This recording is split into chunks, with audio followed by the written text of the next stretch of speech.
Now, Sounds good. I typically begin these sessions by asking the client, how many of my typing sessions have you seen before? I've watched a number of your videos more recently. I've probably watched between 10 to maybe even up to 20 of your typing sessions. But I've had quite a recent spell of taking that interest and diving in pretty Cool. deep.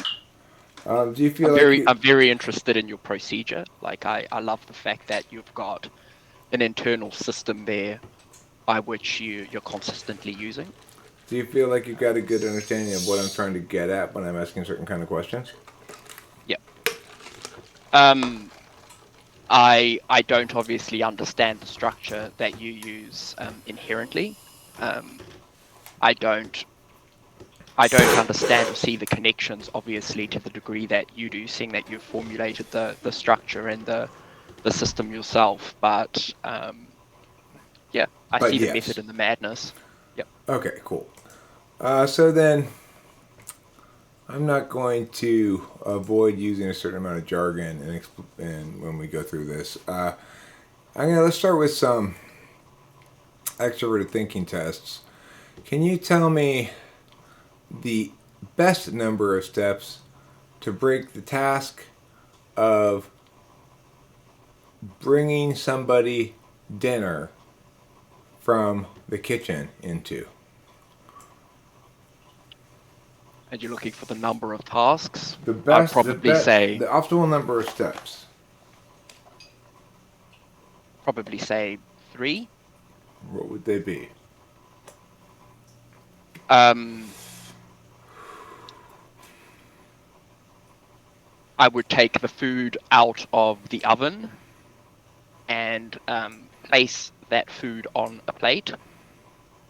I would then gather knives and forks, and I would proceed to walk to the lounge, the dining room, or the bedroom, and deliver my girlfriend or spouse said plate of food and cutleries. Okay, and how many steps was that? That seemed like three to me. It was five. It was five. Oh Yes. gosh. Okay. Um, can you tell me? Do you have a idea about what truth is? A definition of truth? Oh, Operating perception? Operating sort of assumption about it that you work off of? oh, definitely. I probably prefer to provide you some more context or depth. So I look at three fundamental like groundings of truth. There's three fundamental ways in which one can value um, perception and life and meaning, of which one of those three is truth. I believe that the other two would be good, or and the third being right. So I look at like um, each individual that I meet essentially prioritizing either truth or being good, or lastly being right. You often find people that may prioritize one strictly over the other two. You might actually find that individuals are on the spectrum of all three at some position and might, What about prioritizing being familiar?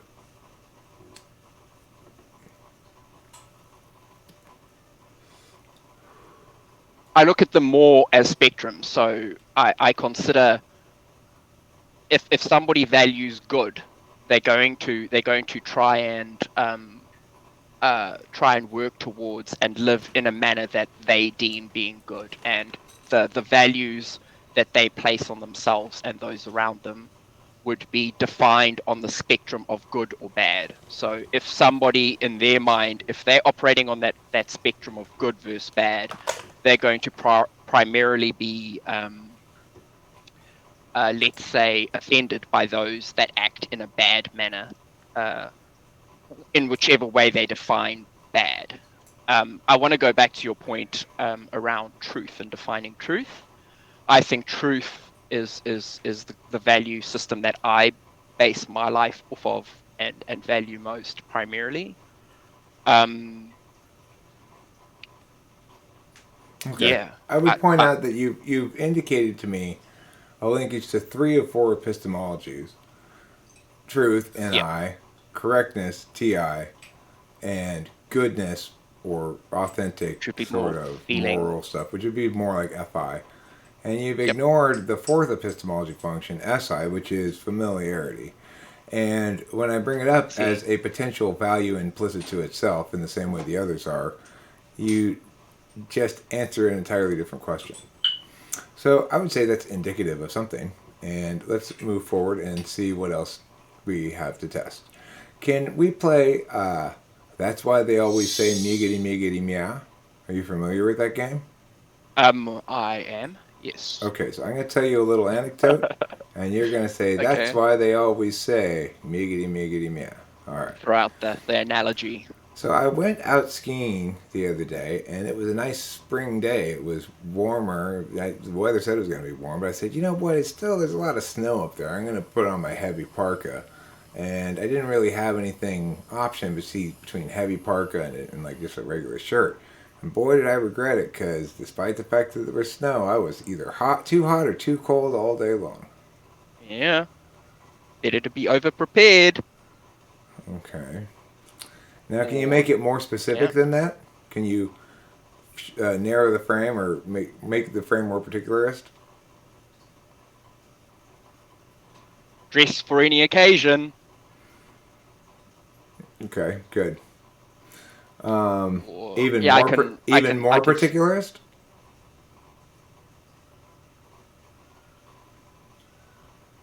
When going skiing, it's best to have foresight and understand that if you're intending on going skiing or considering going skiing on any said day, you take a parka. Okay, and most particular would be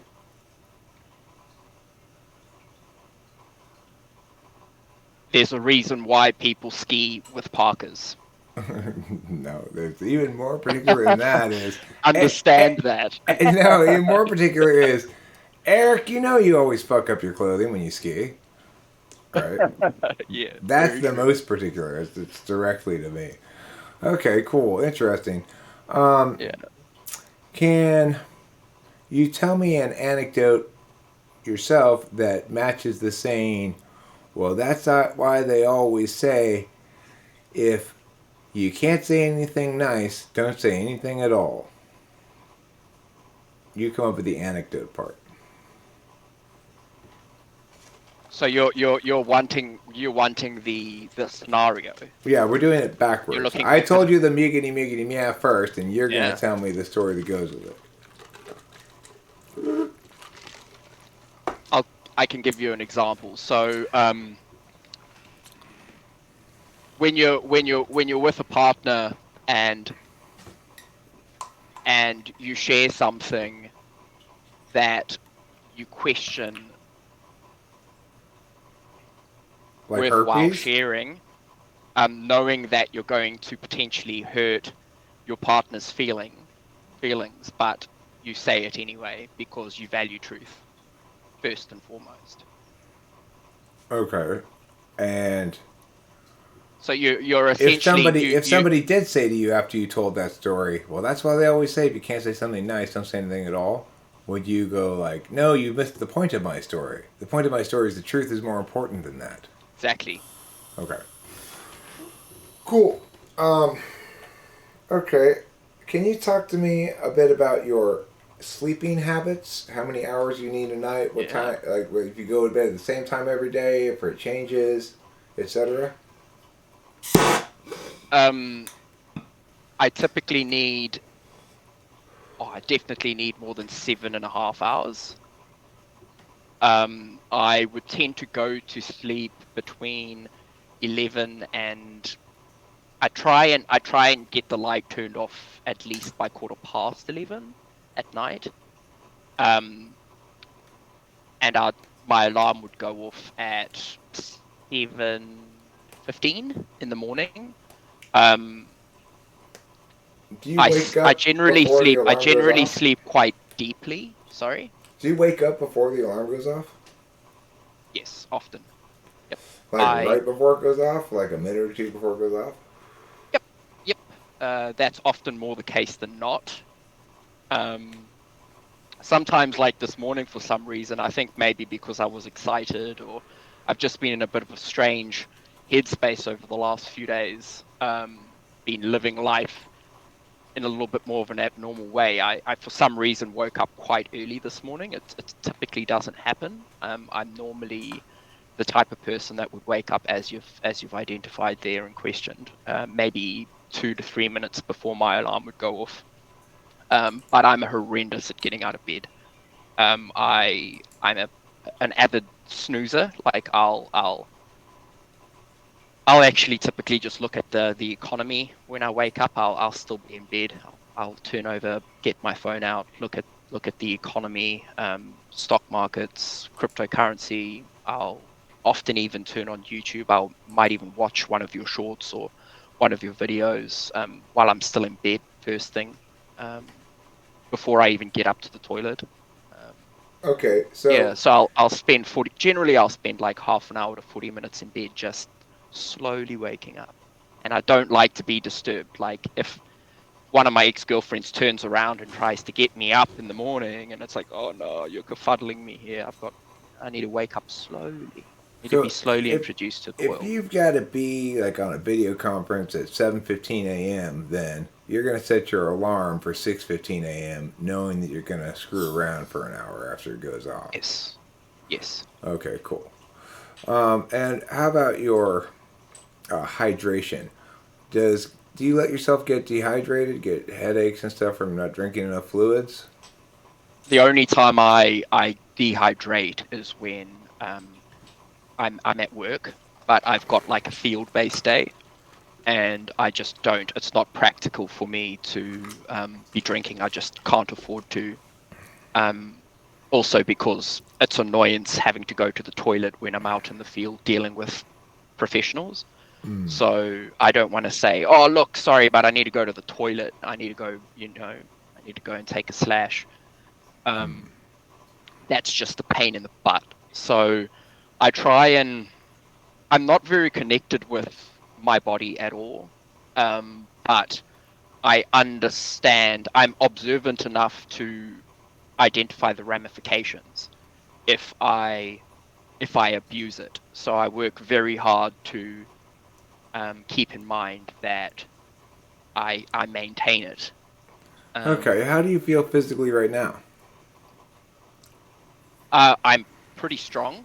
I look after my body. I look after myself. I'm extremely perfectionistic. So Okay, but I how do you feel physically right now? I I I'm pretty relaxed. I I'm not all that nervy. I feel I feel energetic. I've literally woken up Do you have any about aches and 2 hours pains? ago, and I've got lots of coffee in me. Do you have any aches and pains? No. Do you have any stiff parts that you feel like you could stretch out better? I've already stretched out this morning. So for that reason, I would say no. Okay, when you stretch, do you do official formal stretching or you just stretch in bed like, right? Nah. I make an effort of it. Okay. I do. So backstory, I used to actually compete in fighting. So back in the day, and I've got a pretty damaged body competing. So I'm very heavy into yoga, and trying to um, trying to make up for the disrepair and stress I've put my body under. And Trying to really just what were you fighting? Were you fighting intolerance? Were you fighting bears? No, I wasn't fighting animals. No, Oh. I'm in New Zealand, so really, when it comes to predatory animals, they're very few here. I would love to.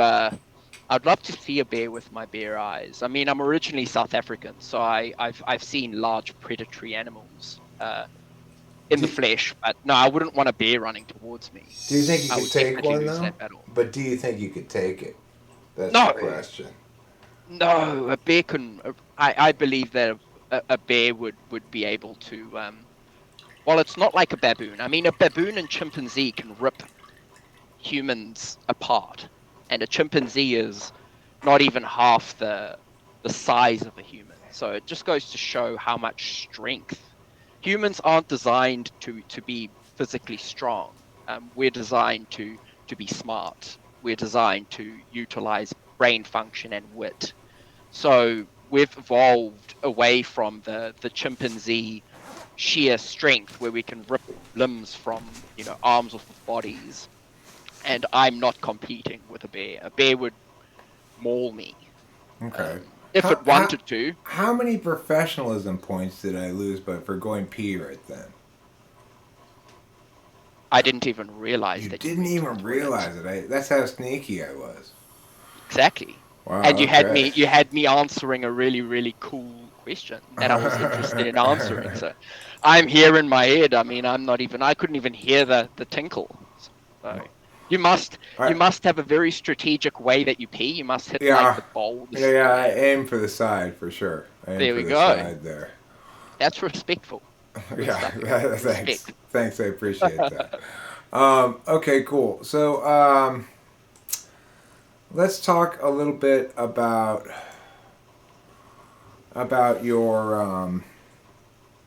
your self concept. Do you feel as though you've changed a lot in the last 10 years? Not changed a lot in the last 10 years? And what about the 10 years before that? I think you know the answer to that, but I've changed a truckload. Um, from from my upbringing and childhood, like who knows, who knew that I would have ended up where I currently am now. I firmly believe that change is it's a given. Um, I firmly believe though that it's extremely important in life. I mean, it's fundamentally of most importance, really, that um, we understand and that we're self-aware, and that we determine or know what's best for us as individuals, and what direction and ways in which we should be changing. So Okay. yes, So, long story short, 10 years ago I was a completely different person, particularly in the understanding that I had of the world, of people around me. Like I'm far more mature now. I understand people more now than I ever have. That so how did that yeah, lack that's of understanding manifest in specifics back in the time when you understood less well? it's not to say that back then I lacked understanding. I've always been a person that naturally understands those around me. So it's not like back then I had a perceived lack. I was 10 years ago. I wasn't thinking to myself, shit, like I understand those around me so much less than those that are around me. What I'm saying there is that I've always, I believe, understood people better than my counterparts. So what's Um, happened is you're the same person with a greater set of resources intellectually to draw from. yeah, and experiences. I've interacted with those around me, obviously more at my age now, where I have I have more to draw from. I have more of an understanding of if I act in one way, I'm going to receive a reaction that I can predict. That those patterns obviously are more formulated as I get older in life. Are you more because insightful or impactful? whew, that is a big one. Man, you're good at these. Insightful or impactful? Oh my gosh. Um,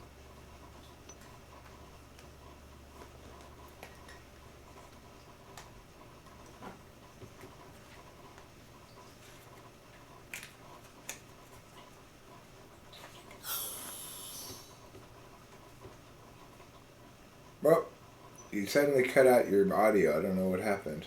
Is that on my end? Did I mess that up? Let me see. Somehow I'm getting no audio from you all of a sudden. Mic check, mic check. I'm. Am I? Can you still hear me? my Oh, there you are. Wait, now you. check, my check. Yeah, now you're Is that back. Wait. awesome? Yeah. Okay, I don't you're know if back. you heard my answer. Yeah, I'd lock in. I'd lock in insightful.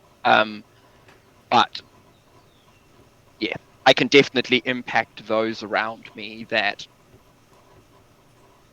click with me naturally. Would be the best way to describe it. Once I understand somebody, I can tailor myself and deliver, obviously, in a way that impacts them more. Okay. So I'm very good at.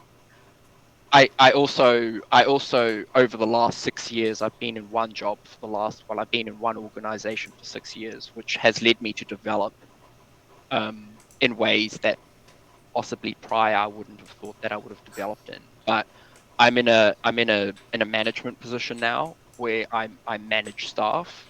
So I've shifted from a technical focused role to one that's more managerial. And I can utilize my understanding of personality and psychology a lot currently. So yeah, the whole impact side of things is one that I'm developing a lot, and I can, yeah, I'm learning how to cater Do you and think how to in that target. work setting that you get more credit than you deserve or less credit than you deserve?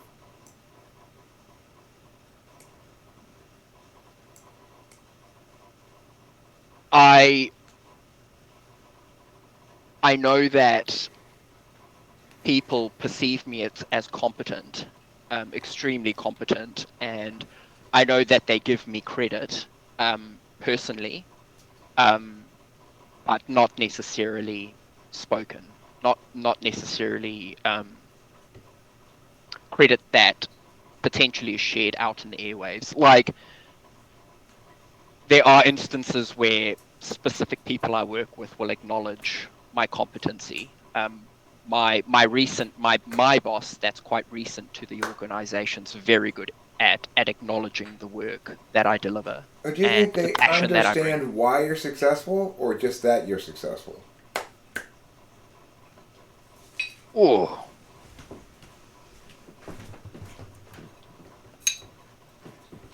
mm, I don't think that they would necessarily be able to understand why I'm successful. Does it Because I think matter to for you? them to understand why I'm successful, they would need to understand my reasoning and my motivations. And I don't think many people can understand my motivations. Does it I ma- don't think, Does it matter to sorry? you? Does it matter to you whether or not they understand why you're successful? If they get it totally wrong, it like okay. Have you ever seen the movie Nightmare Before Christmas? Yeah, that's that animated kind of Play-Doh Right. style. Is it Burton? Yeah, Tim Burton movie. So Jack Skellington in that movie, he's trying to convince the rest of Halloween Town to help him put on Christmas this year. And he unsuccessfully gets them to understand the concept of Christmas, but successfully gets them to be enthusiastic about the idea. So, Okay. so in the end, for him, that ends up being a big problem because they make Christmas wrong. They put in lots of effort and stuff, Mm, but they make it wrong because he's failed to convey to them the central idea because they're Halloween people, right? Well, what I'm saying is this something equivalent where instead of it turning out disastrously bad, things turn out well, but people attribute it to the fact that you had that hat on when really it was this subtle thing you did, or is it likely that people that your mechanisms are pretty out front so that people can recognize what it is you're doing and why you're doing it.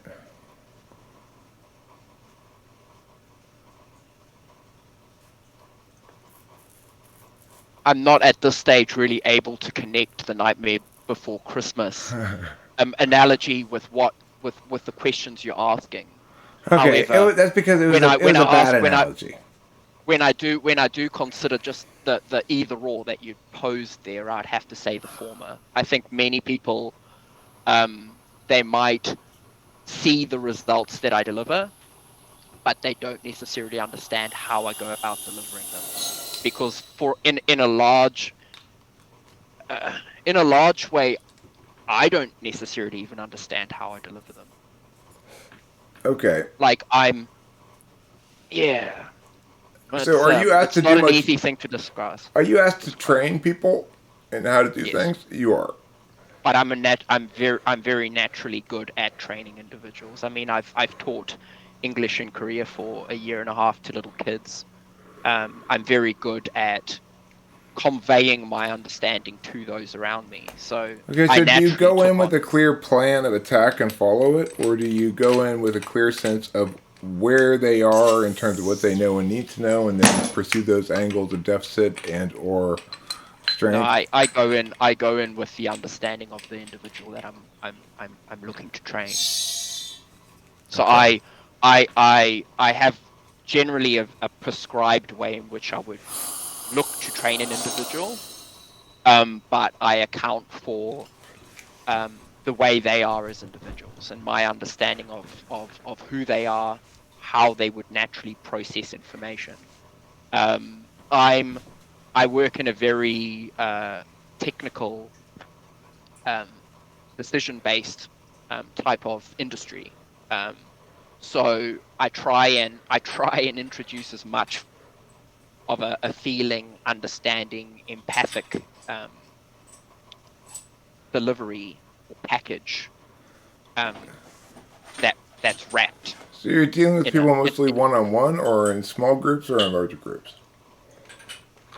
I deal typically with people more one-on-one, and I advise them on, let's say, issues, problems that they individually themselves have found. But then I also manage the team as a whole and as a unity. So Okay, let's say I show um, up to you with my friend Joe here, and I explain my friend Joe has a problem. He has too many guinea pigs in his mouth. yes, well, I'd try and consider why he has guinea pigs in his mouth, and I would also try and understand whether that's something that he would want to have it. I mean, the simple fact that you ask Well, he you can't frame the communicate question with being you. too The many. problem is he cannot communicate with you directly because he has way too many guinea pigs in his mouth. Well, I'd probably then I'd try and consider his facial expressions. I would try and determine whether that would be something that His facial he expressions was aren't conveying anything to you because they're like this, or then just that. I'd probably help him. I'd He probably just points to his help friend him Joe. resolve his issue. He points to his friend Getting Joe. He's basically saying to you, Joe will tell you. Joe will talk for me.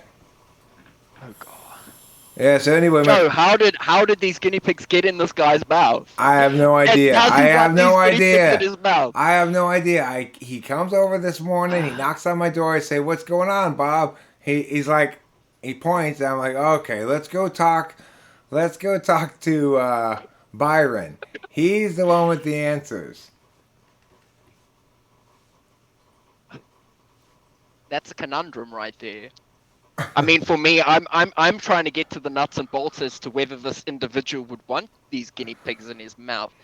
I'm more than happy helping him with his problem, but if I don't know what his problem is, it's a little bit of a challenge. I mean, for Well, me, well, Bob's telling last you things it's too last, many I would guinea say pigs in his mouth. Is the problem? That's what Bob's telling you. The problem is I'd help him with one or two guinea pigs to begin with. Then how? What are you I gonna would do? probably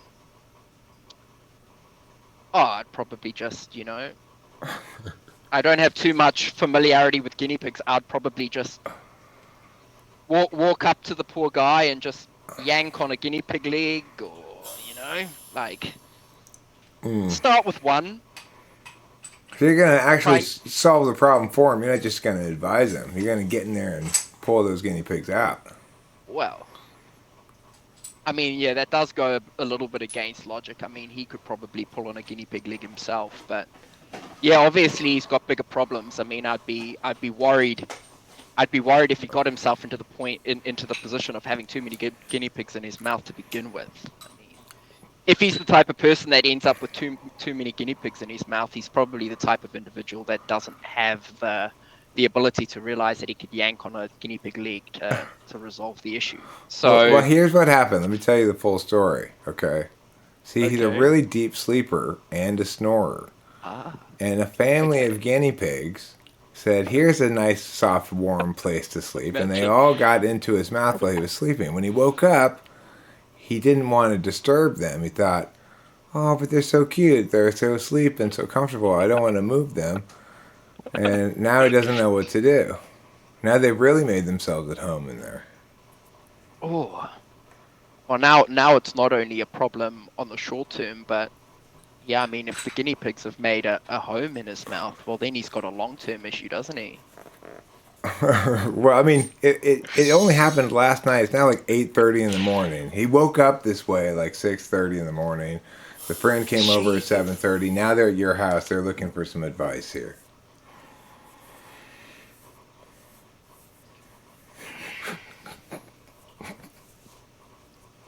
Yeah.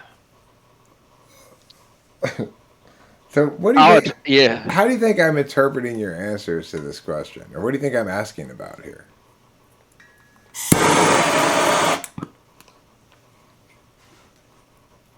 Oh, if I were to hazard a guess,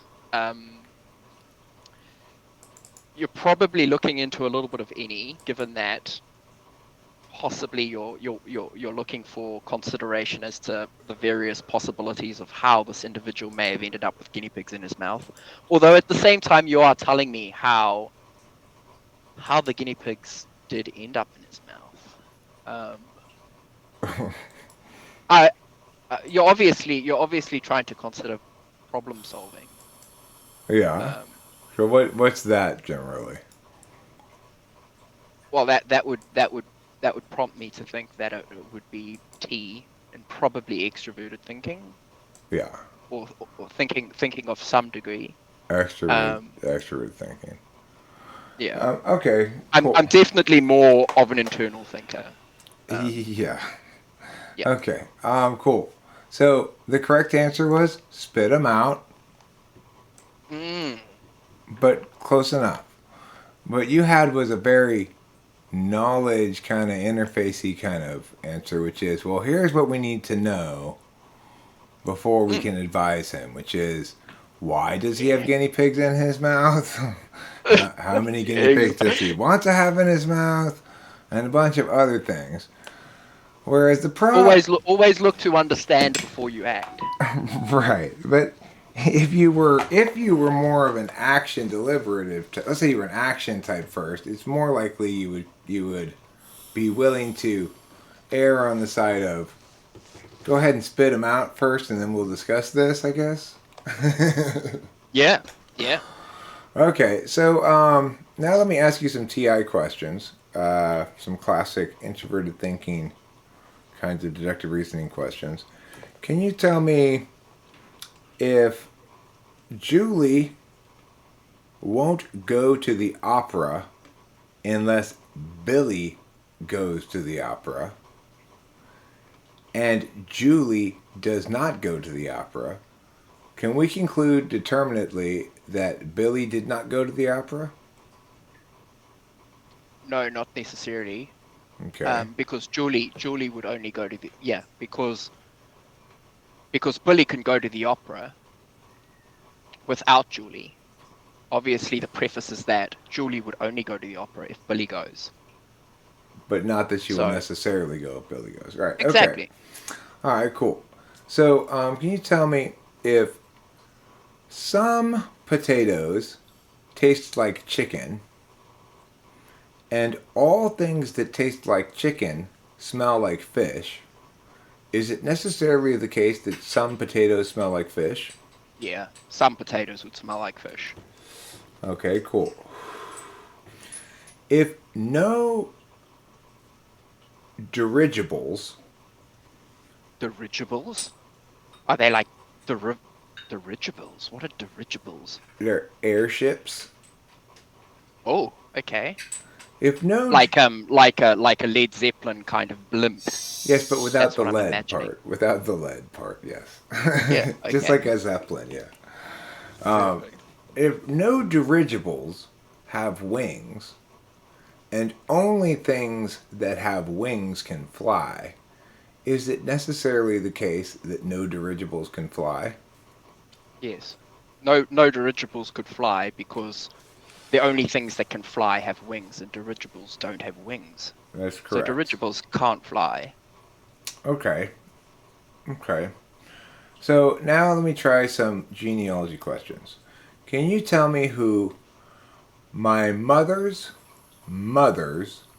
husband's only daughter's only brother-in-law is in relationship to me? Sounds like it would be your uncle. Correct. Very good. Have you ever heard me ask the hats question before?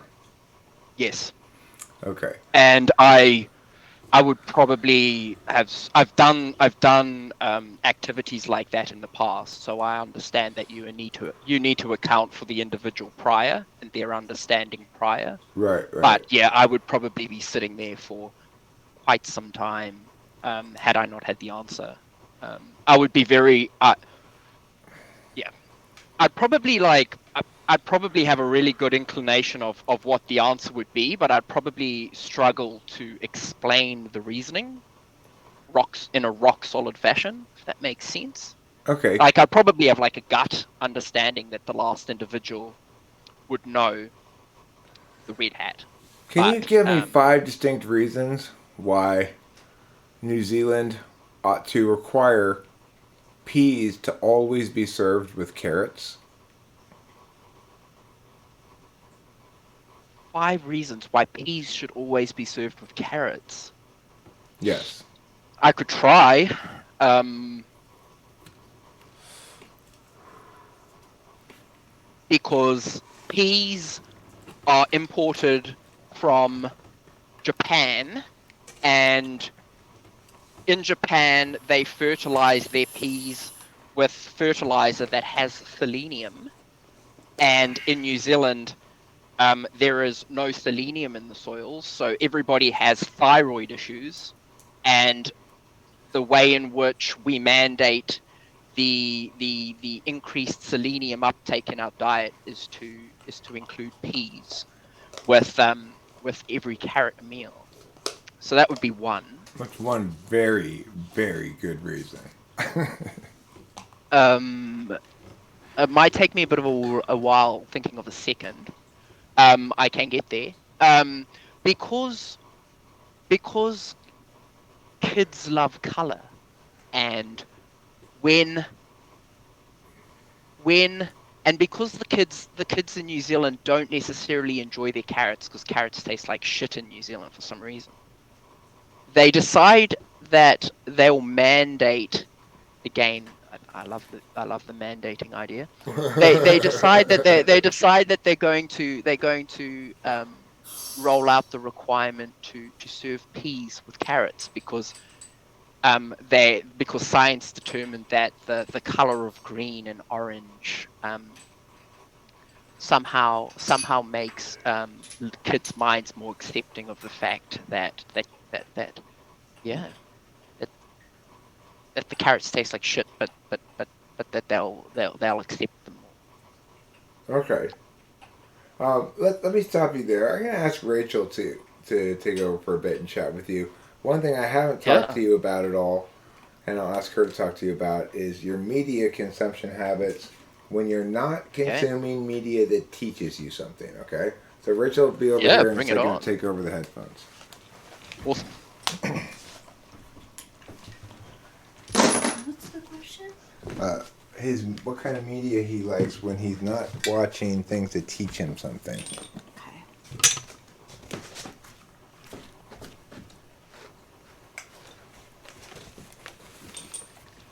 Hello. Hey. Are you a teacher? No. When he's No, not watching something, it teaches him something. I know. I'm just wondering if it's a Okay. teacher. I have taught Korean kids in Korea for Oh. a year and a half. Oh, okay. That was probably 8 years ago. And as I was mentioning to Eric, I do have quite a lot of training that's involved in my current role. So yeah, I'm not a teacher per se, but yeah, You I have actively taught. train people and yeah. Oh, that's okay. All right. So I'm sorry. What was the question again? It's what kind of media he likes to watch when it's Yep. not teaching him anything. Okay. Yeah. So what kind of media do you like to watch when you're not teaching? That's a good question. Generally speaking, most of the media I watch does teach me something. Like I have a reason to watch why I watch what I watch. If I like even down to the entertainment, like I can be quite nerdy, for instance, with chess. Like I love the complexities of chess, for instance. So I would watch chess for entertainment, but I'm still obviously picking up strategies and understanding the lines of thought or the traps or tricks or strategies that chess players are looking to impart on the game that they're playing. So that would be one example. If it comes to probably purely entertainment, I mean, Yeah. I'm not a very big sports watcher, but I love cricket. I love watching cricket. Cricket's extremely strategic, and the whole game can change in an instant. And yet, I love 5-day tests. So that's essentially one game that takes 5 days to play. So I love the strategic aspect of cricket. I love the sheer professionalism and complexity and the challenge that it takes. I mean, to be an amazing cricket player it's purely skillful. It's very hard to play cricket. So I respect that, and probably that's one of the reasons as to why I do enjoy it as So you're able Yeah. to watch it. Say there's a cricket game on TV. Is that something that you would watch? Yeah, I mean, if it's the Boxing Day test, or if it's like England versus Australia, or I'm South African originally, so I've got a little bit more of a reason to watch South African cricket. Yeah. I'm currently in New Zealand, and I also back the New Zealand team a little bit. So I wouldn't necessarily go out of my way for 5 days and watch a game that I might not be personally invested in. But I've got a tradition of watching cricket around Christmas time, because during Christmas and New Year's, there's a series of cricket that's always played during that time of the year. So there's always really good the best test matches are during Christmas and New Year's. So Wow. it's a tradition for me to, around New Year's or Christmas to sit and relax. And it's my downtime for the year, really, is I make sure that I take up a bit of cricket watching during that time of the year. That's fascinating. I had no idea that it was There such we a big go. deal around Christmas and New Year's. That would be, see, like, that would be something that I would be interested in if I were watching the sport too. You would love Especially, it. I think I would. I'm a baseball fan, so I think I would like Here we go. cricket. Yeah. It's one in the same. I mean, Okay. you would love, if you love baseball, you'd love cricket. But I can promise you, cricket's I don't know how. I can imagine baseball is quite technical, but it could never be as technical as cricket, because uh, it's deep. It's deep. Cricket's deep. I bet it is. I just have one more question Yeah, go for before I go. Do you use any? What are the streaming services that you use? Do you use any streaming service? Most of my time, if I'm watching something, it would just be on YouTube. Okay, YouTube. Yeah. It's literally just YouTube. I don't have Netflix, or I'm kind of old-fashioned in that way. Like I don't make the most of the most recent technology that's on offer, if that makes sense. Like I'm kind of old-fashioned. So I'll watch a bit of YouTube, and I'm generally very selective of what I watch on YouTube. Like I'm not the type of person that will get lost on compilation videos for very long, or you know, I don't really watch fail videos or anything like that. I'm more of a transcribed, you know, my interests follow, or what I watch follows my interests or my line of questioning that I have in life. Same with books, same with really most media. Yeah. All right. Okay. Thank you. No problem. Okay. It was good to chat. You too.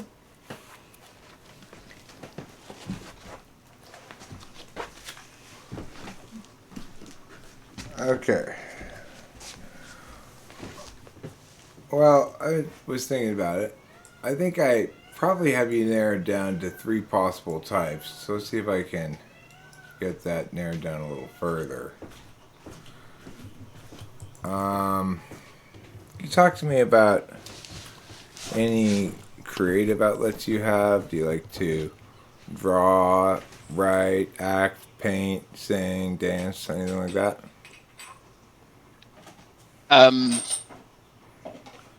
So I would say my best friend is an INTJ, and we've blogged. So we've got like a small wee blog website. I haven't blogged for quite some time, but it's something that I often do feel a little bit guilty in not doing more of. So I would say I love to. It's not an art. I do enjoy reading, but I would say I write most. If you're restricting and considering art forms as a whole. I would love to take on acting. I have considered in the past, in a number of occasions, to look to possibly reach out and get involved in like an acting community, or like a stage play or something. But to be honest, I struggle with energy levels, With and what? with like energy levels. Oh, So energy levels. Okay. yeah, like I think generally speaking, I'm I'm very romantic in the thoughts of like, well, let me get out and become part of a group and a community, and let me get involved with those people around me. But 9 times out of 10, when I'm dealing with people, I find that um, I don't I don't receive as much as I necessarily might give, and so yeah, I'm yeah. It's hard to find I other suppose people who that's are the excuse. aesthetically. It's hard to find other people who are aesthetically compatible. Is that what you're saying? Not aesthetically. Creatively It's compatible. hard. It's hard to find. It's hard to find people that I would learn from, develop with, um, build a strong relationship with, and yet wouldn't drain me and and and take from me in ways that I'm not necessarily prepared to be taken from. Okay, and so what kind of taking does that entail? Like, in other words, you producing most of the creative energy, but getting less than most of the credit, or what? No, it wouldn't have to do with credit. Um,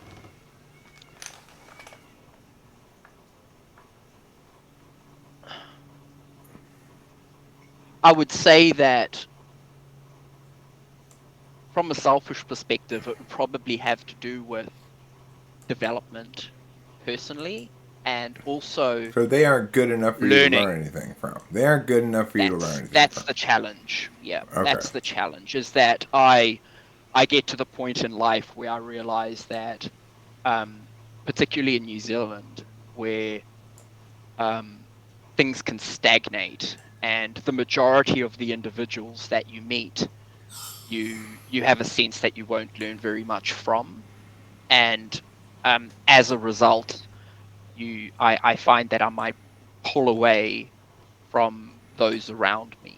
Hey, you're On the pulling back. away right now. You're pulling away from me. Are you in a long-term relationship? No, not at the moment. I just left. Well, I left a long-term relationship about 4 months ago. And what caused that to happen, if you don't mind getting into it at all? If you do, I that's can fine. dive in as deep. Yeah, I can dive in as deep as you're interested in. She was an ESTJ. Enough said. I dated for the past over the past, say, 4 or 5 years. For some reason, I just attracted. Sorry, I think I may have said ESTJs. She's an ISTJ. Just to ISTJ, clarify. okay. Yeah. So for some reason, I just attracted ISTJs. I've dated a number of ISTJs in my past, but it's that reoccurring kind of value-based discrepancy. Also, we were long distance for. We were with each other for about 2.5 years. What do you like about them? What do you like about ISTJs? What do they provide that's good? I'm learning that I don't like them as much as I think I once did. What But did you get from them when you were getting stuff from them? dependency and trust. You mean They are dependability? dependability. Sorry, yeah, and trust. They're people that you can trust. They're people that I know would, at the heart of the matter, have my interests at heart.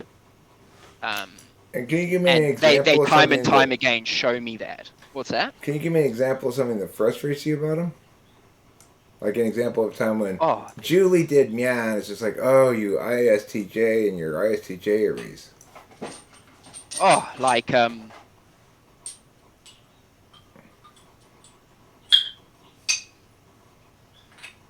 it's you're looking for a particular example here. Yeah. Dear, can you help me clean the house? Oh yeah, okay. It's Sunday, and I understand that you like the house cleaned weekly. Yeah, I'll do it a little bit later. I'm looking to just do a bit of research and then go for a walk with the dog. Yeah, I'll look to do the vacuuming a bit later.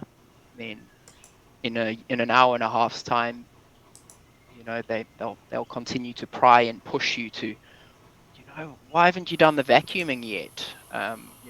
What's the situation here? Or even to the point where you'll get the vacuum cleaner out and I'll be vacuuming, vacuuming, and then you've got somebody that's kind of not necessarily watching you, but they're in the back of your mind that They're judging you. they're just trying to ensure that you're doing the vacuuming in a way that they would do the vacuuming. Right. And I don't necessarily yeah, it's contradictions to or let's say it's a misunderstanding from their part as to your reasoning. So, for instance, like I'm very picky with, well, not fussy, but I'm very formulaic with what I eat. And so I one meal a day, I only eat one meal a day. And for instance, they would continuously try and chip away at your position. So it's like, I'm sorry, I don't want to eat carbs.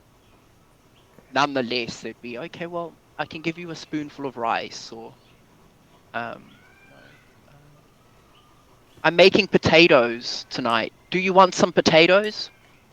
Knowing that, I'm going to say no. And then, if you say no and you don't eat your potatoes, it's like, on their part, there's a bit of guilt. It's like, oh, well, I'm eating potatoes and he's not eating potatoes. Is he judging me? It's like, well, no, I'm not judging you, but just don't expect me to eat potatoes because you want me to eat potatoes. Okay. And I can justify with them the reasoning as to why I don't eat potatoes, and I can give them the truth about carbohydrates and insulin um and the slew of other knowledge that I have in that space that I'm very confident in, to the point where that I live by. But just because it's not necessarily the justification or the position that they want you to hold, If you had to pick, they'll if you had challenge to it. pick one of the following two as instrumental and one of the following two as an absolute value, which would be instrumental and which would be absolute? Originality slash creativity, or the truth? Which is the instrumental value and which is the absolute? Instrumental, or can you just define what instrumental is as opposed to absolute? Well, sure. Oh, That the truth is clear and that allows you to be creative with it. Or creative enterprise is useful when it gives new clarity on the truth.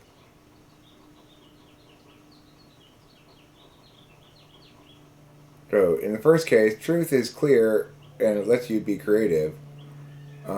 Then, in some sense, truth is instrumental and creativity is the absolute value.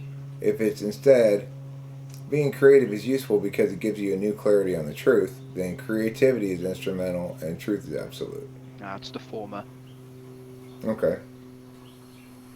So, My, I, I, I, I would have to say that my creativity, um, is there's predisposition. So truth is foremost, and my clarity would flourish from my position of truth. okay. If you were to write a novel, do you think you'd have an easier time writing plot or character? Very good question. I I haven't really considered writing a novel. Character, Okay. probably character, because I've known about MBTI for 9 years, 10 years. Okay. So I'd probably first and do you think you'd write the characters as examples of MBTI types? um no, not necessarily. I probably wouldn't consider. I probably wouldn't map out the character, um, and create a. Some authors, they're so formulaic. They produce flow diagrams and all of this stuff, and they might identify the character as a particular MBTI type, and then work out what responses or actions they would devise from their MBTI type. I probably wouldn't go to that level. I would probably more likely cast characters off of people that I've met in real life. Okay. So do you think it'd be more likely if you imagine two scenarios? One person puts in a fair amount of pre-work, putting out notes as to what they want their chapters to accomplish and where they want their character arcs to go and stuff before they start writing. But then when they're done writing, they don't have to cut very much. Versus the second strategy where you kind of have a vague sense of where you're going, you start writing, and then at the end you have twice as much written as you're going to end up keeping. Like I wrote a novel the latter way, but I see. but some people write it the former way. It's really the same amount of work either way. It's just whether you put it in at the front end or the back end. I'd probably go again the former. I would think when it comes to characters, I'd probably have a good understanding. of what I was wanting to convey before starting to write. But I would say with plot, I would probably write the plot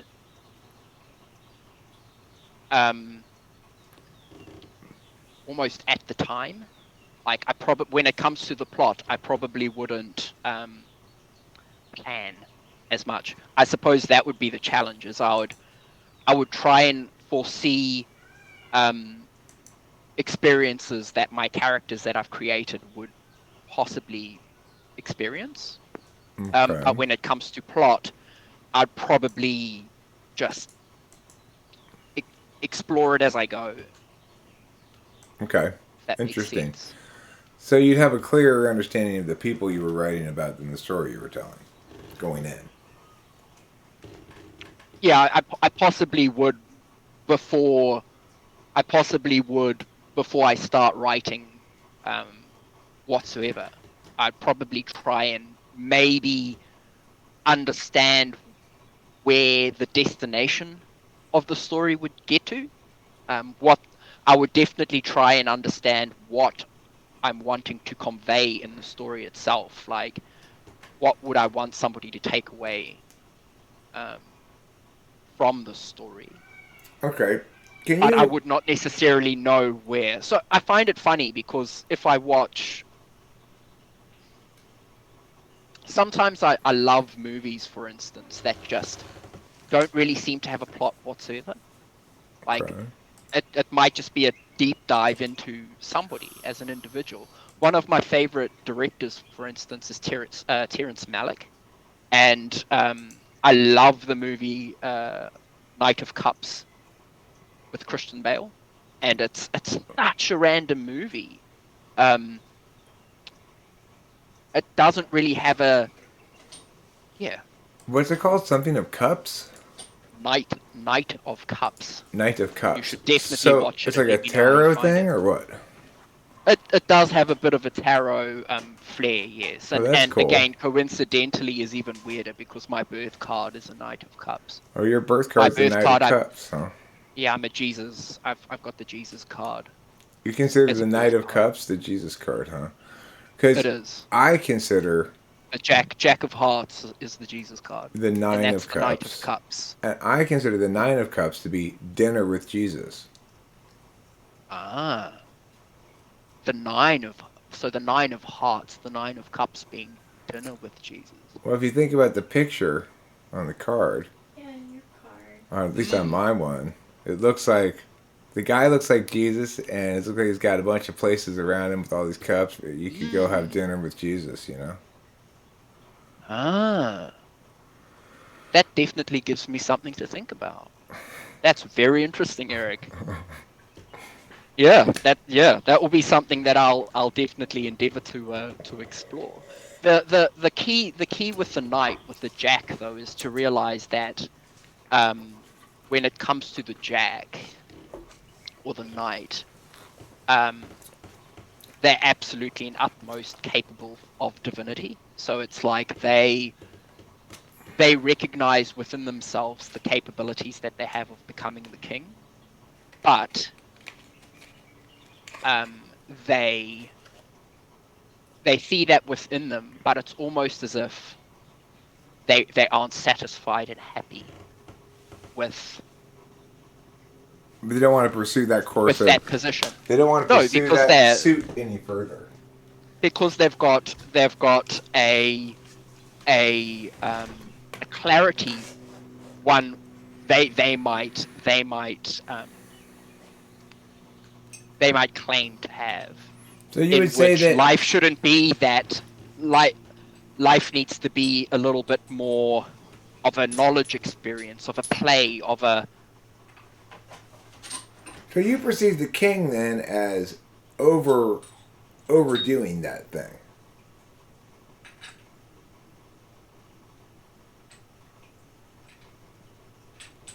I perceive the king as mastery. I perceive the king as so if you look at the King of Hearts, for instance, he would rule the emotional and yeah, I don't want to get into too much depth here, but if we just speak about kings in general, they're the individuals that don't necessarily need to attempt or try. It comes naturally. It's a position in which people around you understand your position, and you are you.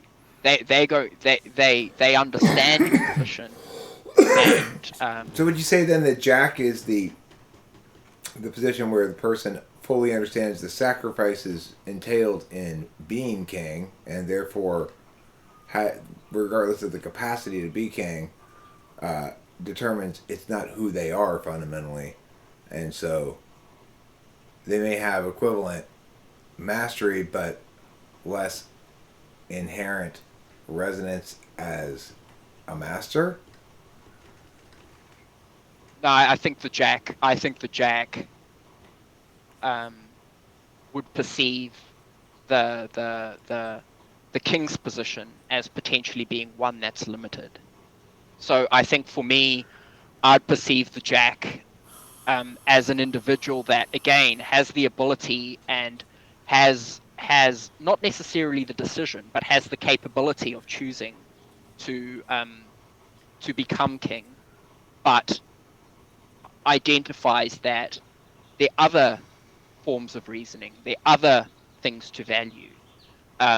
So let's say, as an example, I can choose as a Jack of Hearts to sacrifice some personal values in my life to be in a happy relationship. And I can choose to live in a more kingly manner. But again, I understand, or I perceive life and the meaning of life to it's pegged to truth. So what's true to me and my understanding of truth is first and foremost my priority. Like, I'm going to live in a manner that's true to me.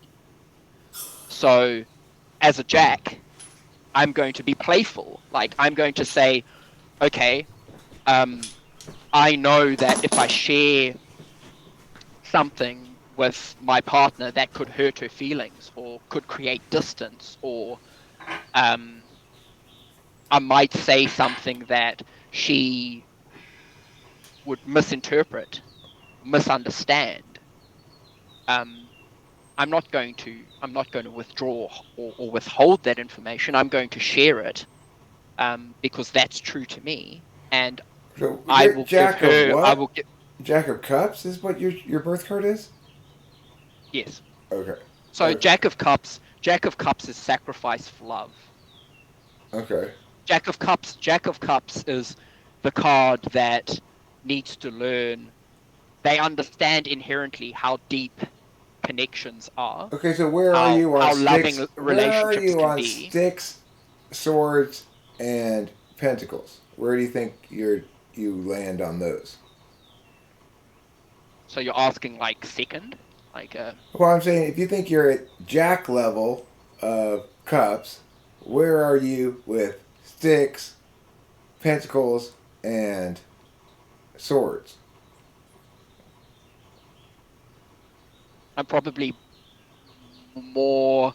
I would say I'm probably more pentacle based than sticks and swords. But I also say that because um, I understand Vedic astrology. So I've traveled India. I was in India for about 4 months, 5 months. And one of my closest friends in India, I spent about a month in Varanasi, and I met a Canadian guy that his best friend was an Indian hostel owner. And this Canadian guy was going backwards and forwards to India for half a year, every year, for 10 to 15 years. And over this 10 to 15 years, he'd learned Vedic astrology. What was he so So I hostile about? no. His best friend was a hostel. Ah, I that know would. what you meant. Oh, it's classic. But yeah, so I'd sit down every morning for about an hour and a half and just just talk with this guy over chai tea, and he explored Vedic astrology with me. He read my birth charts and such. So I understand from that side that I've got a lot of fire and a lot of earth Do in you my do Vedic. you think you determine first or know first? Oh, I know first for sure. Okay. You think, and you put know ahead of act and react as well? Oh yeah, oh yeah. I'm far more likely um to beat myself up on the fact that I should have done something knowingly and didn't do it. Okay.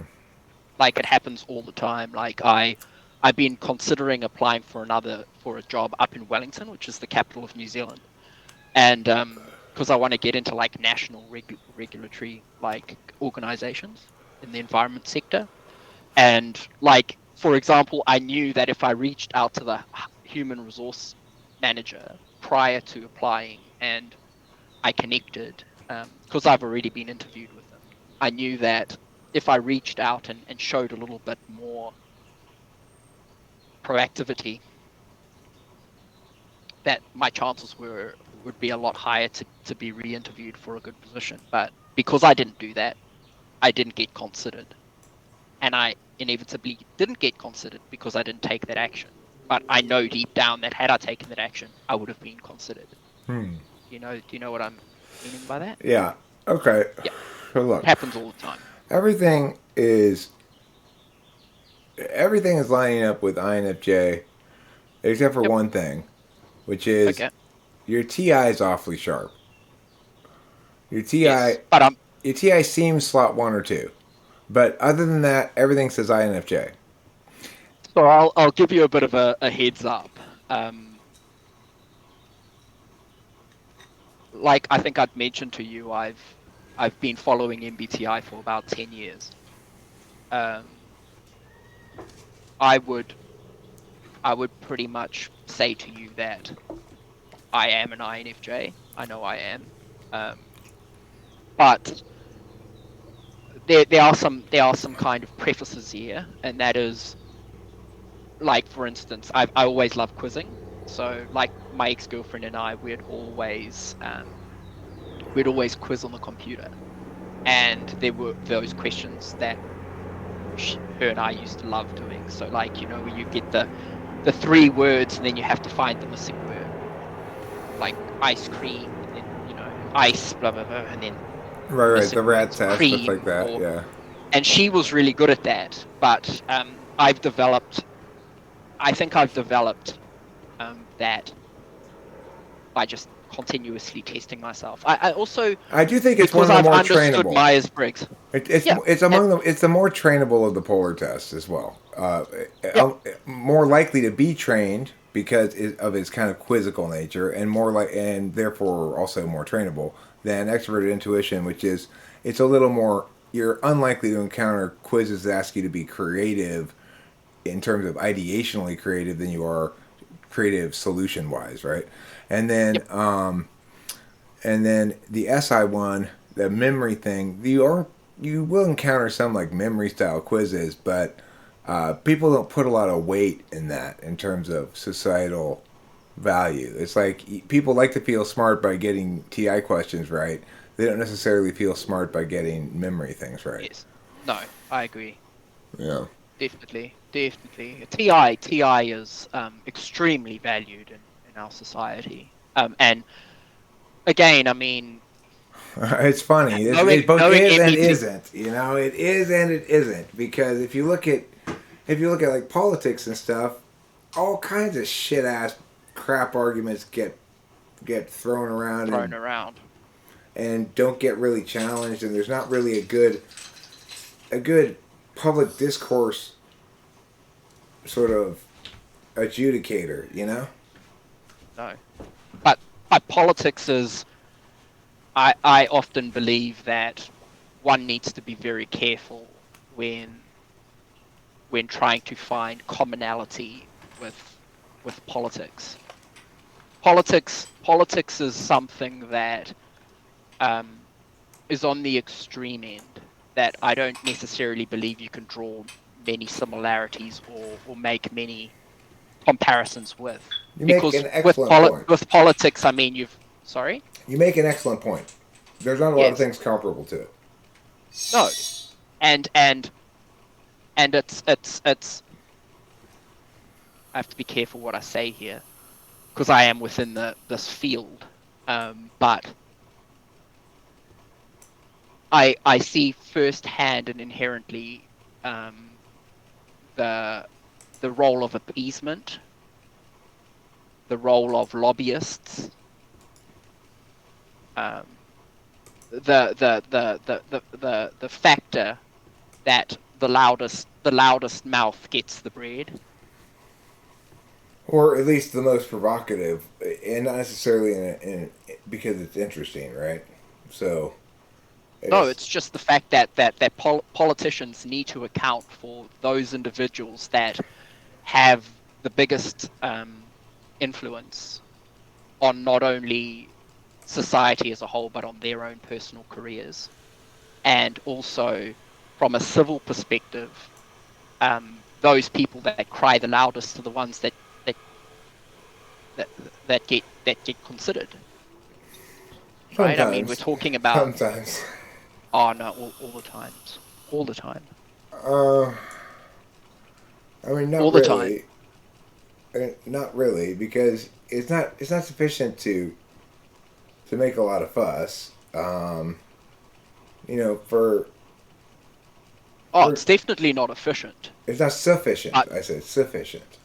Sufficient. Like, for example, there was a lot of fuss being made by the anti-seatbelt law group in California, yes, and very little fuss being made by the pro-seatbelt law group.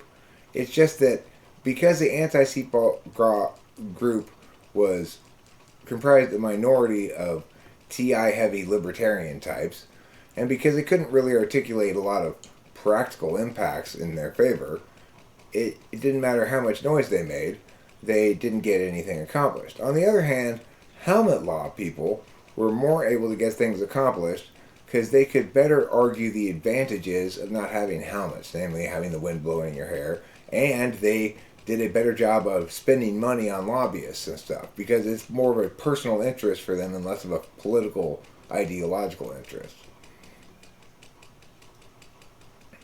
Yeah, and I'd also argue that the risks associated, the communal or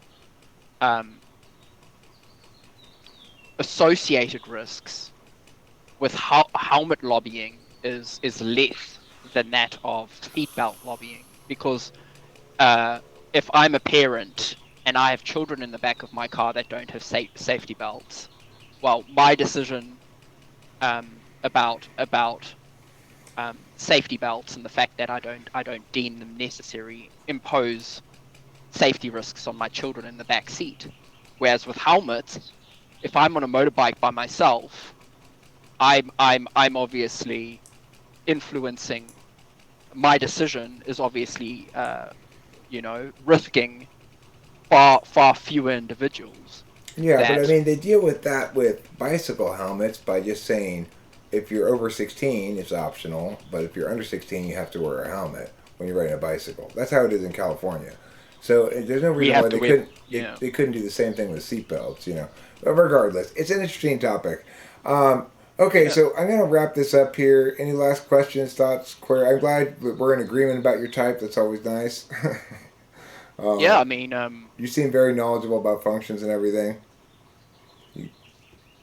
Any other questions or thoughts or questions or complaints, queries, quandaries, or It's conundrums? funny because before this I obviously had so many questions that I would have wanted to ask, but now that I'm here, there aren't as many screaming out at me. Why... I do have a question.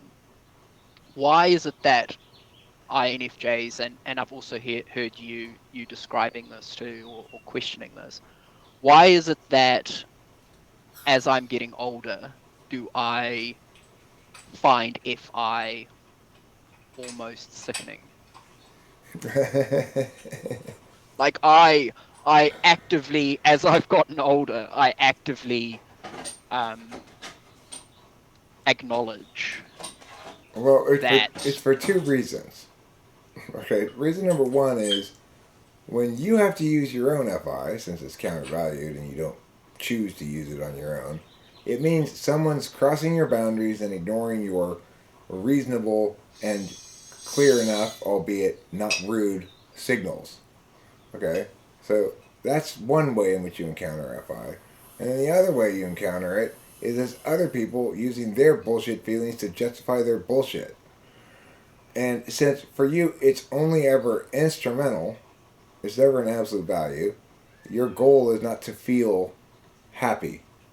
Your goal is to be correct, know the truth, be able to get things accomplished, basically have a good workaround for TE, and be creative and original in your understandings of metaphysical matters. Those are the things that are absolute values for you. So the Fs are both not absolute values. You get sick of TE. You're tired of it by the end of the day.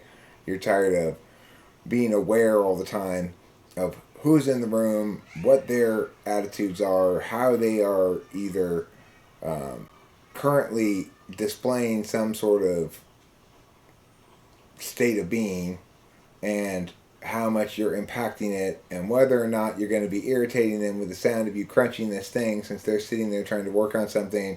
You get sick of having to be aware of all that shit all day long, right? So you get sick of the FB. The FI, you don't really have much good encounters with it, except when you're watching media that makes you feel things. And that's the only time you really have positive relationships with FI. So as you get older, your real world relationships with FI are all negative. It's all people using it to spew bullshit, or people forcing you to feel things because they're crossing your boundaries and ignoring your cues. very, very good point. Also, I don't know how much more time we have, but I do have a question around accepting. So when I was younger, I I I believe that I was more extroverted than I am now. Not to say that I was an extrovert. I just extroverted more. That makes sense. As I'm getting older, I'm realizing that I'm more selfish with my time and I'm not connecting with individuals around me as much as I had in the past. How does one work on accepting that about themselves? Well, first of all, I would say that if somebody were to challenge this typing of you, they challenge it by saying this guy's affect is too extroverted for an INFJ. But of course, that's a terrible mistake because I've Yes. learned in typing INFJs, this is their one chance that they have to show who they are, reveal who they are in a safe environment because they spend all their time playing FE defense, which means you're not willing to show or talk about those aspects of yourself that are powerful, good, effective, intuitively robust, etc. And you're accustomed to being appreciated in the way that a clean floor is appreciated, but ignored in the fact that you're sweeping it to keep it clean, right? So this is an environment in which INFJs tend to get a lot of out of themselves because they don't in any other context. That's why I mistyped my own girlfriend as ENFJ first because I thought her affect was too extroverted. Since I've learned more about typing, and now I rely more on my tests and more on my results, and the data that I get that I know I can rely on from a lot of examples.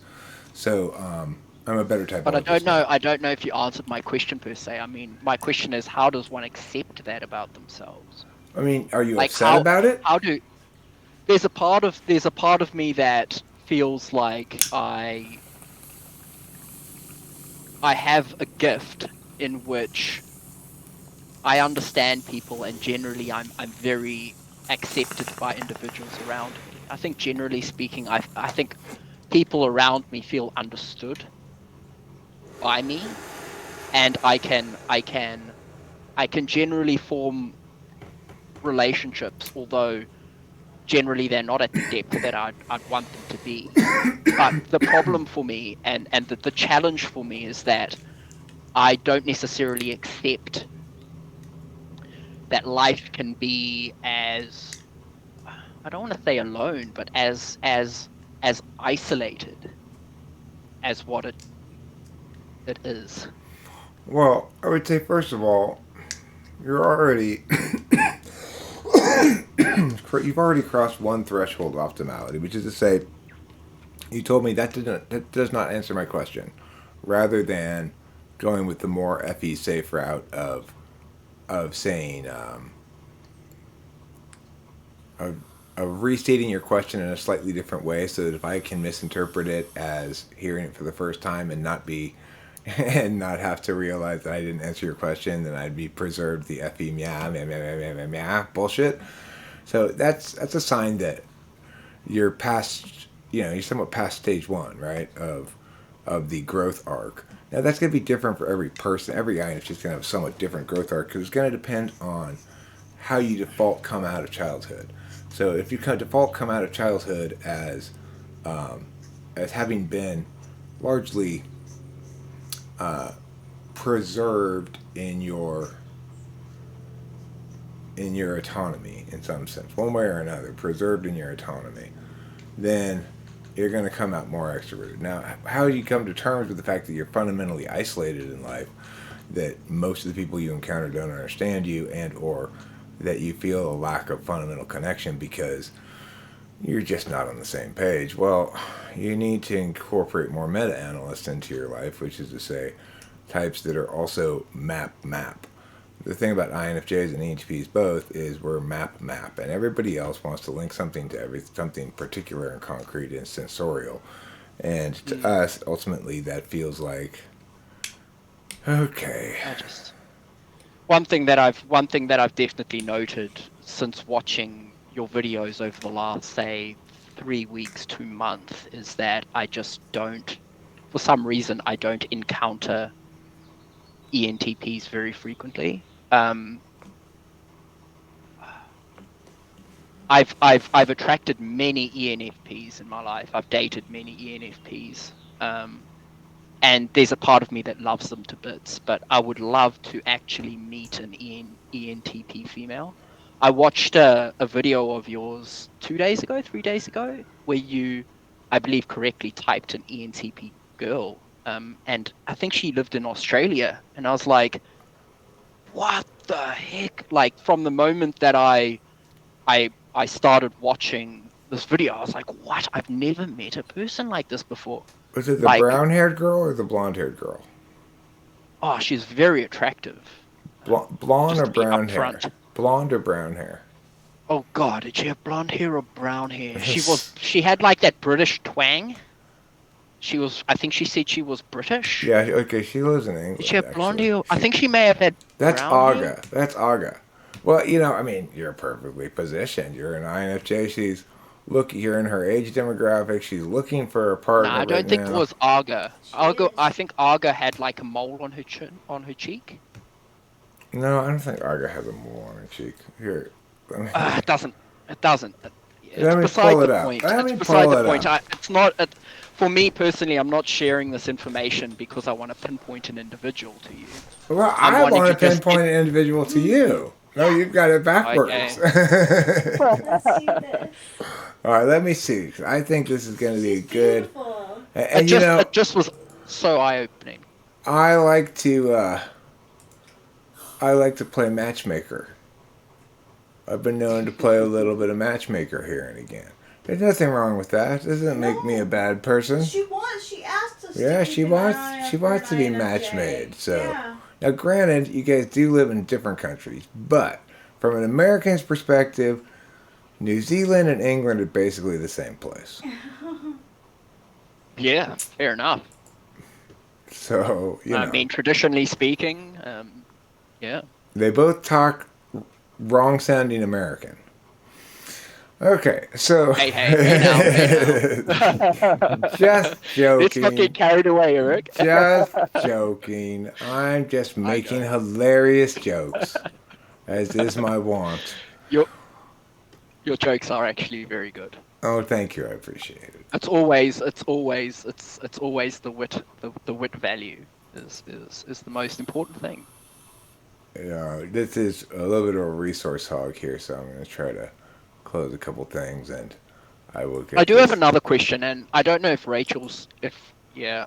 Ah, actually, no, it's okay. Don't ask it. Ask it. I'm not in any hurry or anything. This is pleasant.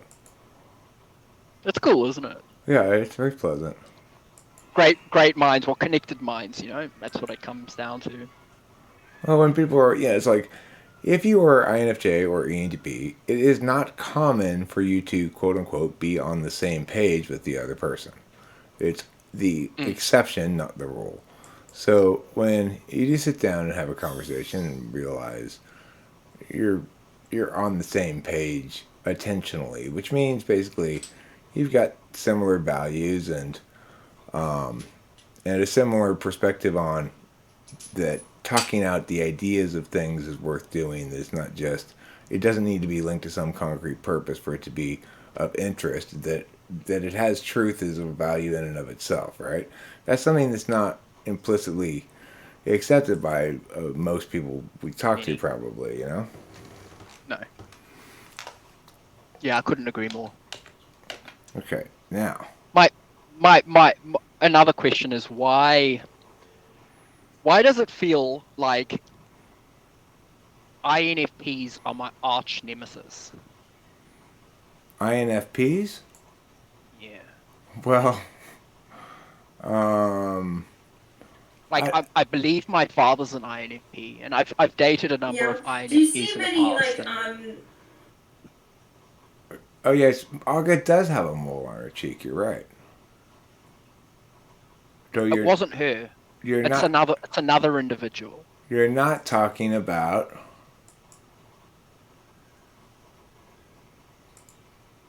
I haven't watched the Arga typing too frequently. Too much, sorry. You're not talking about this lady. But no. I can't see She's it. got like a... Arga must be German, or she's definitely got She's like a German... Polish. Vibe, yeah. It's that look. Well, that's why she has so much trouble screwing in light bulbs. Well, okay, so it's not her. It's not Arga. But no. it is an ENTP, huh? Yep. Alright, let me see. I'll have to go to my other computer if we're really dead set on. We're gonna figure this out. We're dead set on getting a name. I'd need to look. I can look at my computer quickly and just go into my history. Alright, go for it. Go for it. Okay, give me a sec then. Cool. I want to see who wins this race. It's a race for excitement and a race for fun, a race for everyone.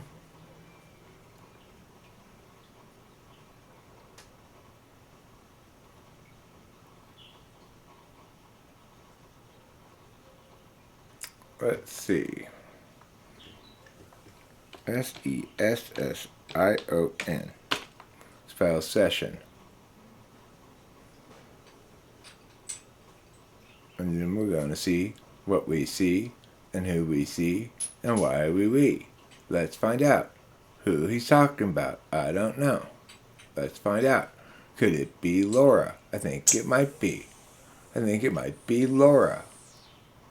I'm going to link a new tab. Is this the person you're talking about, Tad? I don't know. Wait, I forgot. I should open in this tab since it's the one that's sharing a lot. Alright. Here's a $20 billion trillion question. Is it this lady here? Okay. Okay, so can you tell me how many of my typing sessions you've watched before? Is it that lady? I think I watched. No, not Laura. Not Laura I have watched either. her. She was very interesting.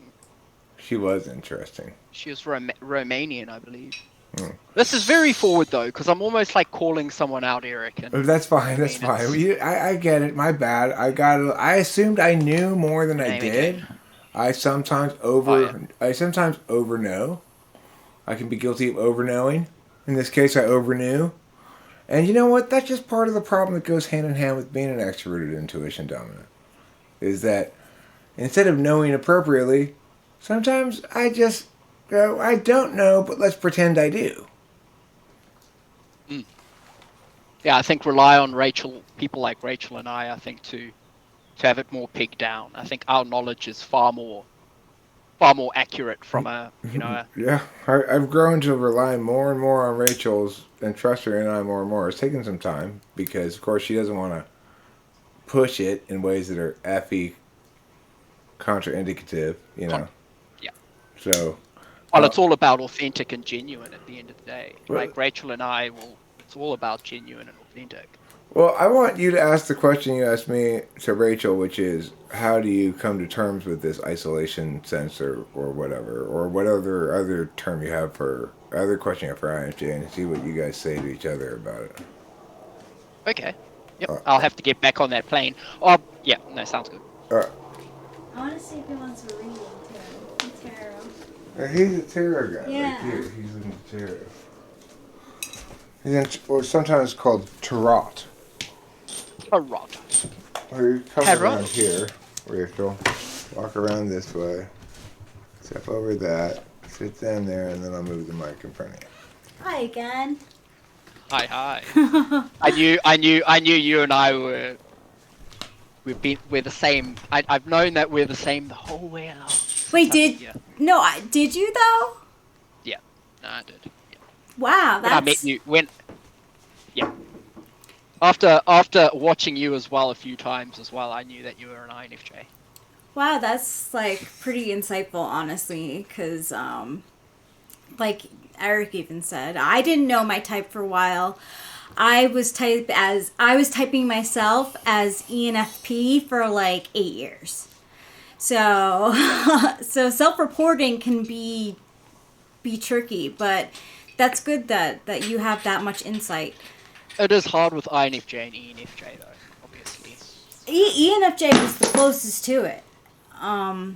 ENFP was, I was searching, I was searching in all the wrong places, pretty much, so instead of looking for an ENTP, I was looking for an INTJ in relationships, too. Understandably so. My best mate's an INTJ, and I can see even as a knowing that you're an INFJ, I mean, INTJs are definitely,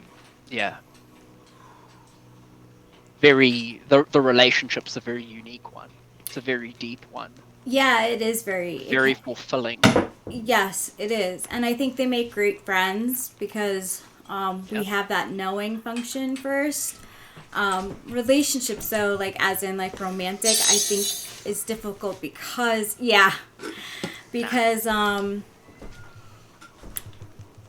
it's like we both know that something's off,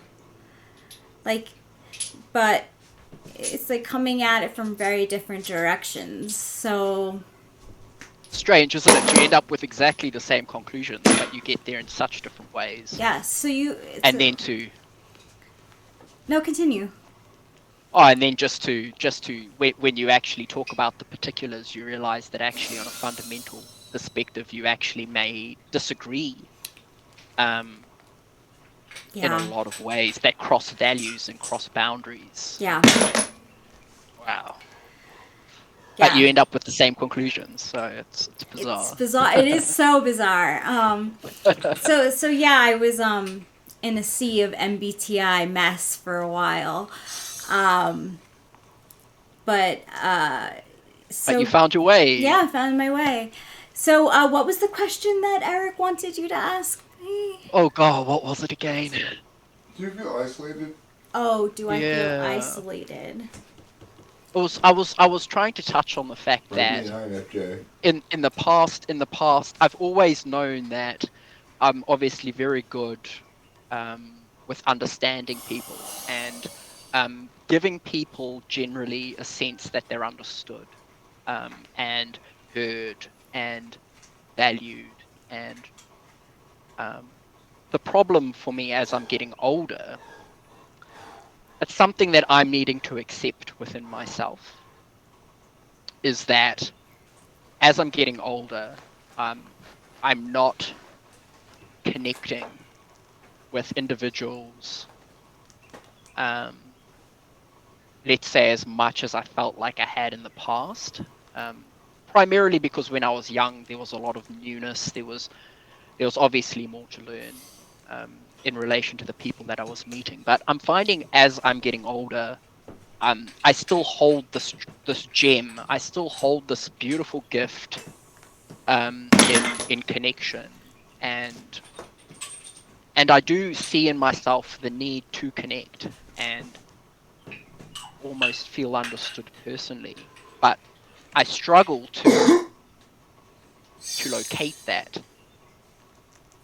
I struggle to locate ENTPs, for instance, which I mentioned to Eric just prior. Like, for some reason, I just don't find them. I'm finding that as I get older, um, I'm utilizing NI and TI so much. Like, I spend so much time at home. I'm so formulaic in what I do. Like, I go to yoga, I work, I come home. Thankfully, I've got flatmates now for the first time in 9 years, and that's beautiful because I can actually meet new people. But it almost seems like as I'm getting older, like I'm hermiting myself, and getting so comfortable with being the hermit. And yet I've got this gift that feels, in a lot of ways, unused. And I'm just trying to understand whether you can relate to that. Yeah, And I if you could can. advise me on you can? Yes. Awesome. I think it That's happens very with relieving. age too. I think as we get older, because we connect with people so well, like I found myself really cutting off people who I definitely door slammed people who Oh yeah. didn't fit in my life anymore. Which means that the relationships became shallow. They weren't about Yep. like sharing with each other and caring. It was more about status and, traditional values, which I don't have anything, there's nothing wrong with traditional values. There's nothing wrong with like small talk, but it was people who Just I not was you. like best friends. I Yep. want, I needed more. So I did become a hermit for a long time. Did you feel guilty for that? Yes. Okay, I so felt like I we're should very be doing more. yep, we're one and the same. So I'm in that position. I've been in that position for probably 4 or 5 years now, and I'm yet to come out of it. And I would love to know the process that you found of coming out of that, So because you're still in it. well, I still have people from my past, best friends from my past, individuals um that I've had amazing growing opportunities and experiences with. I still have individuals reaching out to me, and I'm not active in responding to them. They no longer really fit a position in my life. But then I'm in a position as well where I ask myself, well, what is my position in life? At this stage, I don't really have many friends. I've got probably 3 friends that I would actually message back, knowing that they add and deliver something to my life that and provide me insights that I actually need. Um, and it's, I suppose, just coming to grips with that. I can definitely say getting out more was something that helped me. I definitely utilized my FE. So like even so, I would go out alone too. And if there was someone who, well, a lot of times it would be someone, if it was someone that I knew, but Mark, isn't that your girlfriend?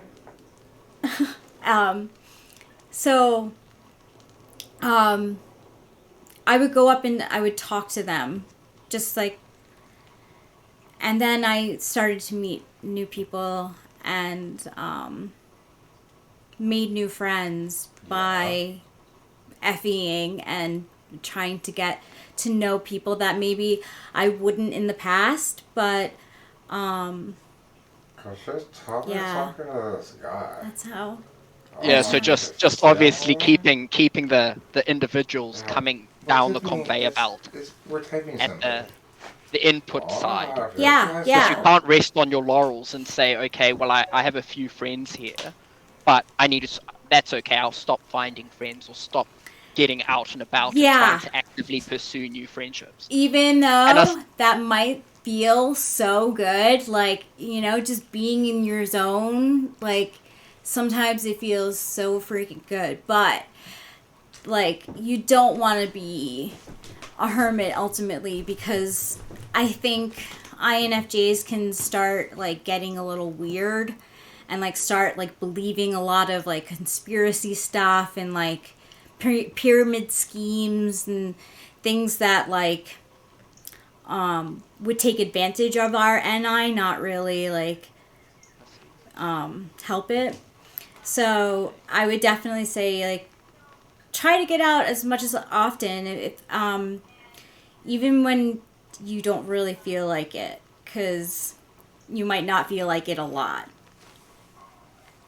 or often, And it's about giving people the benefit of the doubt. Yes. Because I think a lot of the time I walk around and I think I'm an optimist in the deepest sense, but I almost am at the age now and at the point where I don't give the people around me very much benefit of a doubt. So I will walk around and I will recognize and see those patterns intuitively that kind of lead me to write people off very quickly.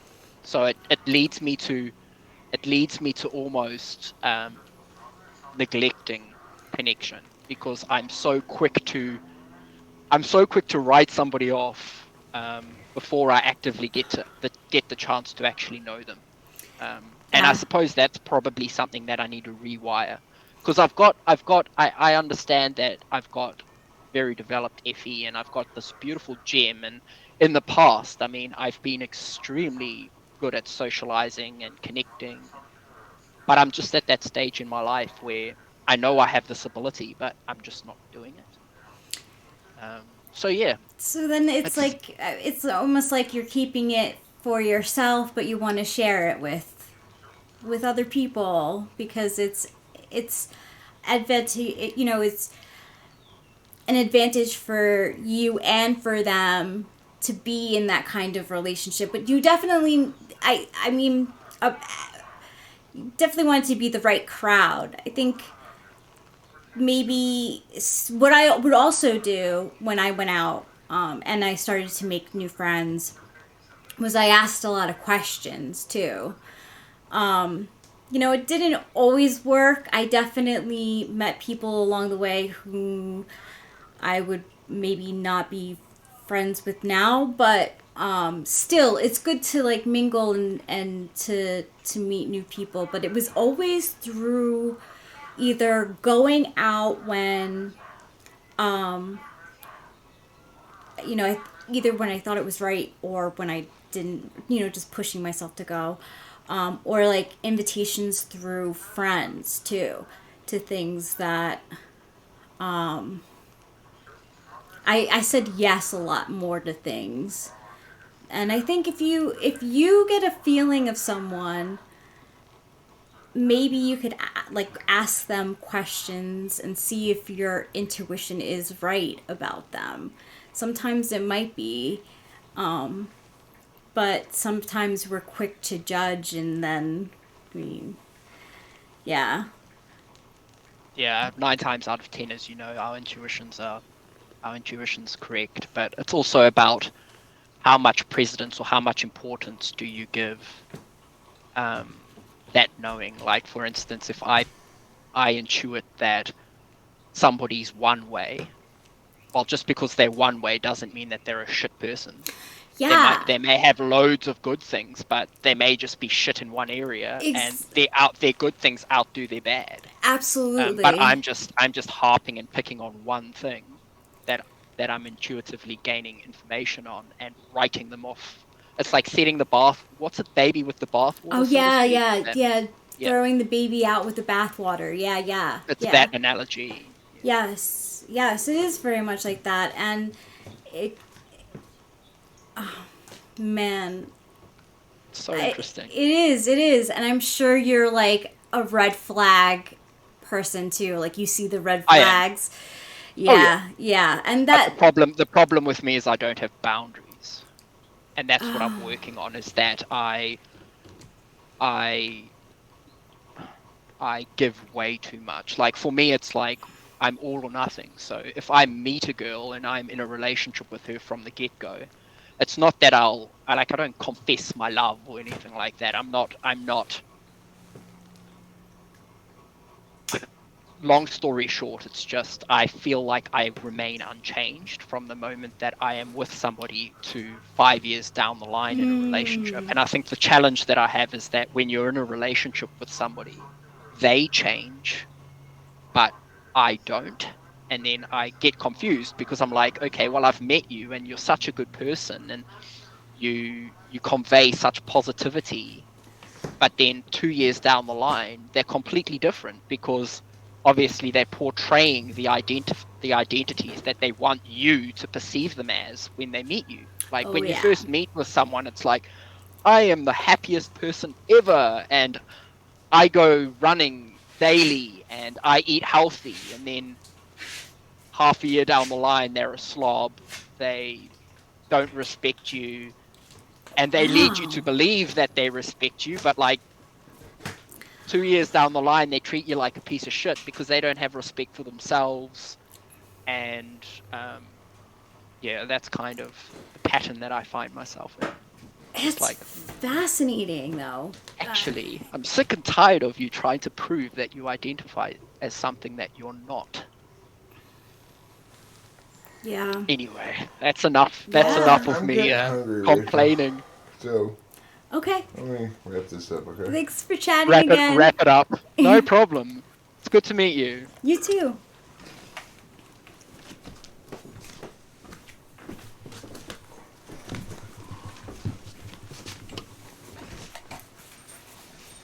All right. Well, cool. I'm glad that Thank you so much. My pleasure, and I'm glad you and Rachel have a chance to chat. And I bet that's going to be a good, very entertaining video for people to watch. I will, as long as you're still cool with me publishing, I will publish it as soon as we're done here right now. Go for it. All right, cool. Thanks a lot. Thank you for your time, hey. No problem. My pleasure. Have a good day. You too, Eric. Cheers. Bye.